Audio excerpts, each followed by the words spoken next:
Paul Kirkbright, Head of Knowledge Exchange and Partnerships for the South London Partnership, and also Programme Director for BIG South London. BIG South London is a new development that's been brought forward by 5 of the South London Borough Councils, the Borough Councils of Richmond, Croydon, Kingston, Sutton and Merton. And they're working with the universities and further education colleges that are on patch in South London to look at how we can work to engage with more businesses and organisations in South London to embrace innovation, to embrace investment in research and development activities, and to look at strengthening the links between the business base within South London and the knowledge base within South London. So that's the overall objective, and we'll be doing that through 3 themes of activity. The first theme of activity is about bringing forward 7 new innovation hubs, co-working spaces and locations for collaboration between universities, colleges and businesses, and those will be coming online in the middle of next year, 2022 into 2023. We also then have the partnership that we're developing between the 9 universities in the BIG South London Partnership, the 4 further education colleges and the 5 borough councils and the local business community. And then finally we have our programme of knowledge exchange services, which we started rolling out in the early part of this year, and that we'll be launching a new range of interventions to stimulate activities between business and universities and colleges in the early part of 2022 as well.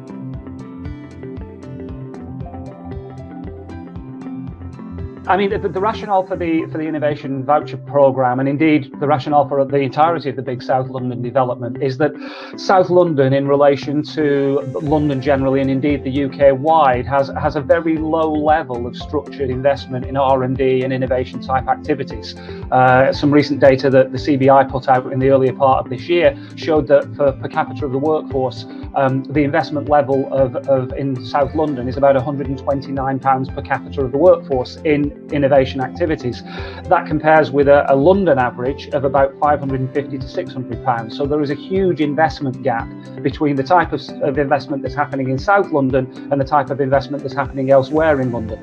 And if you look nationally, when ranked in terms of level of UK R&I funding or Innovate UK funding that comes into South London, South and West London, we rank somewhere in between Cornwall and the Isles of Scilly and the Outer Hebrides in terms of the amount of funding that is levered in. So what we wanted to do with the Innovation Voucher programme was really offer a kind of seed corn research grant to catalyse early stage interventions and activities between businesses and organisations in South London and universities in South London that could ultimately then lead to higher level, more detailed collaborations that then might seek to secure that funding from either Innovate UK or from research councils or from UK R&I. So it's a seed corn grant. It's not a huge amount of funding, but what we hope is that the projects that we support, and there's 18 of them right across the 5 boroughs of South London, of which Roehampton is participating in some, I'm pleased to say.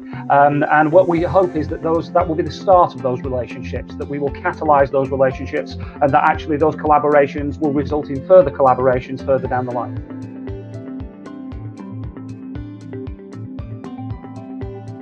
And my favourite ones, I should say, they're all my favourites. You know, it's to steal from Bruce Forsyth. You know, they're all my favourites, but I think we've got some really interesting ones. We've got a fantastic collaboration with an organisation called Green Chili that's working with LSBU, looking at different styles of environmental packaging, you know, kind of contributing to the green agenda. We've got Nerve that are collaborating with St Mary's University on wearable technology for runners. It's like a sole that you put into your trainer to get biometric data about how you're running.